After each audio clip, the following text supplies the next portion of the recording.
Hey everybody, today I've got a 2024 Honda Hybrid CR-V Sport Touring. We're going to show you how to reset the maintenance light. So G Junior, go ahead.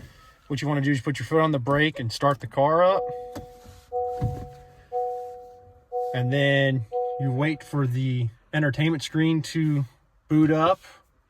So what you want to do is you want to be at the home page, which it's at the home page. You slide it till it says vehicle settings. You hit vehicle settings, and then you swipe until you get to maintenance. Hit maintenance, select reset items, all due items. Would you like to reset the information? You hit reset,